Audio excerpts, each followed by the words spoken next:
or they were so cute. Oh my gosh, there's so much stuff on this. Yeah. Or, there's really not very much on this. Let's do this other topic. Cool. And so, like, that was working. Yeah, it was working. Good. And then, right at the end, the group in the middle, who I think are also doing obesity, like, turned to the group of boys, and they started, like, talking to each other about their topics, awesome.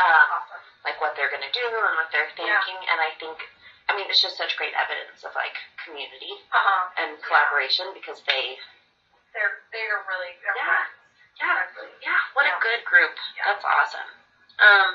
So most of my notes for today are going to be, like, little snippets, like, National Parks versus BLM land, World War I, World War II, like, just, like, little stuff that I was just trying to kind of sneak little stuff. So the notes will probably be a little weird this time, like, weirder than normal. I don't think you attached the notes last time. I think you didn't attach the... I'm sorry about that. Let me write myself a note. Let me write myself a note. Where am I going to write a note? Where I will see it right when I get home. I hate when I do that. That's so annoying. I'm sorry. I always do that, girl. Well, and I'm getting beside myself because I've decided, and I should have been doing this from the beginning. I didn't know. This is a problem when you're doing research. I didn't know. So I started keeping, maybe a month ago, I started, like, a participant correspondence list where it's like, here's all the times we talked, here's when I need, like, here's how it's all going. But I'm getting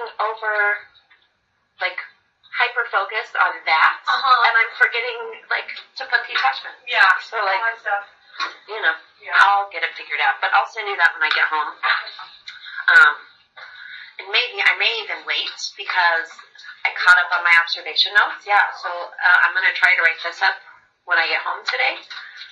And then I'll just send you both. So, okay, one last question. Yeah.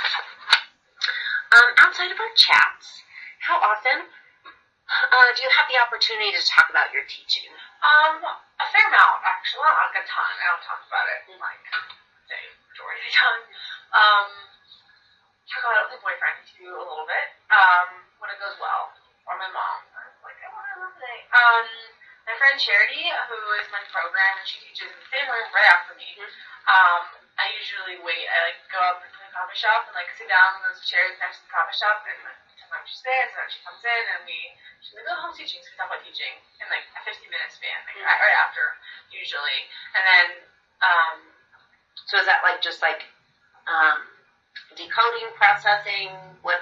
Yeah, so today. Or she's teaching the same lesson as you, so you Yeah, we're on the exact same pretty much schedule. She's a very different approach. She did more depression, mental health. Sorry. No, you're fine.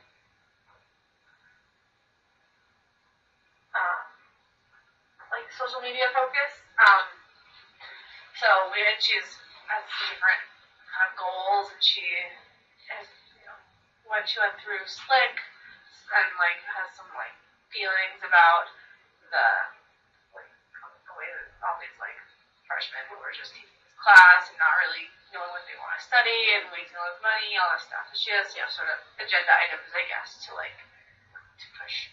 She doesn't like her class as much as she does last semester. She has a bunch of disrespectful bros. But she does a lot of free writes, all this stuff. So we kind of she does a lot of free writes, and we kind of compare and talk. And today, she said, oh, let's go, they did groups. And she's like, so sometimes, she'll be like, oh yeah, I forgot about that, it's a good idea. And so I have to take that. Yeah.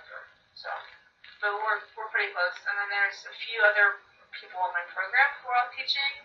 So there's 5 of us, I think. And so one of my other friends, Heather, who's here, she's in your study, usually everybody sees each other. I was teaching this week, kind of thing. Yeah. So the main advisor asked me about it. He's kind of the guy who's like, you don't have to like your students, you just have to show up. You don't have to care about the undergrads. I'm like, well, I don't care what you think. That's terrible advice. I know. And a little heartbreaking. I know. I love undergrads. I love them. They're so little and squishy and hopeful about the world. And I really need that because I my personality sort of pushes me towards the doom and gloom side, right? Like, I'm not like I don't know if I would call myself like an eternal optimist, right? Yeah. Like, it's just not in me, right? Yeah, so I need these young guys who haven't had all, like, whose hopes and dreams aren't jaded yet, right? Yeah. Like, and I like freshmen specifically. I mean, I know I had freshmen and sophomores, but I worked as an RA, an undergrad, for a couple years, and when I was older, I was like, oh, you could, like, work with the freshmen, or you could, like, work with upperclassmen and with less work, all this stuff. I'm like, I don't want to work for the upperclassmen. I love the, like, students moving in. Like, that's, like, my favorite day. Like, that was, like, my favorite part of this being RA, the first week. yeah, they're so excited. They're at the very beginning of this really important thing. And, yeah, no, I do. And even, like, last semester, when I was super nervous about teaching, and I'm a lot less nervous now, but I was really nervous. I'm like, what? Like, you kind of, like, picture yourself as a teacher and, like, have no idea what your presence is like. I remember, like, the teachers who came in to give us, like, a little advice from the other side. Like, well, you have to just think about your teaching presence. I'm like, oh my god, I know it's, like, embarrassing. I don't want to think about my teaching presence. But I was like, what things have I done that's like this before? Oh, being an RA. Yeah. Like, that's how I relate to a freshman in college. Yeah. Like, okay. So I just remember what you were like as an RA and just channel that. So I also got a freshman. Well, and speaking of teaching presence, so that was something that was concerning you last semester. What would you say now? Do you think you've sort of started to develop this sort of presence, or?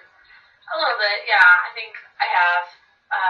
I definitely, like, I think we talked about last time, like, fumbling my words and kind of letting my words kind of escape me and not knowing what word to say.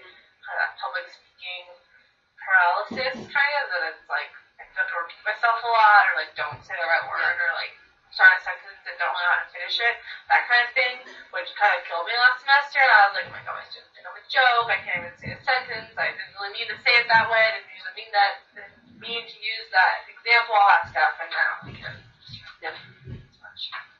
Well, that's good. I mean, when I think about teaching persona, what I think about is, more so than, like, the things that you need to do better, I think, and you probably more than any of my other participants, like, the persona that I see in the classroom is that you're in it with your students.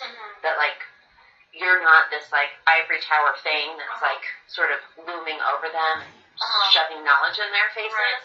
But you're, like, grassroots. You're on the ground in it with them, right? So, like a collaborator, or I don't like the word coach because I'm not an athletics person, so, like, the stuff that I attach to that word doesn't really work for me. Yeah. But the sort of, like, maybe facilitator. Yeah. You're sort of in it with them instead of, like, I'm your teacher and this is what you're going to do. Right. And I think that the fumbling over your words that concerns you so much is part of what tells me that, like, you're in it with them, right? That you haven't rehearsed all of the things that you're going to say. That you're, like, in this moment and you're trying to come up with a thing, which I think is really awesome. So when you do talk about teaching, is it mostly, like, little short tidbits? Here's what went well, here's what didn't go well? Or are you having sort of, like, reflective talk through your whole class kinds of stuff? It's more, here's what went well, here's what didn't go well. This is what I'm worried about. Oh, I like my students. Not necessarily, like, this is what we did in class always, but it's like, oh my gosh, I really like my students. I'm really sorry your students aren't as good. Like, what's wrong with the student, you know, like, all it's this just stuff. weird. They are. And, like, sometimes, you know, talking about the assignments, but oh my gosh, you have to see this submission we got, it's hilarious. Kind of, probably not supposed to do that, like, but I don't know each other's students. It's not like... Well, and as I understand it, FERPA is for people outside the institution. So, like, if you're talking to advisors or, like, department, or, like, I think. Right. As I understand it. Right. And, like, I've never, like, talked to another student about someone else's work. Well, but I have been getting examples from last semester, good and bad examples of good topics. Like today, I was like, don't do abortion, which one of my groups did abortion. I didn't say one of my groups did abortion, but, like, I told them one of my groups who did, like, conspiracy theories and rock and roll. Like, that wasn't a very good topic. Like, don't do that. All that stuff. So, that's kind of really But as long as you don't attach names to it, right, it's fine. And I'm actually, but this is because I'm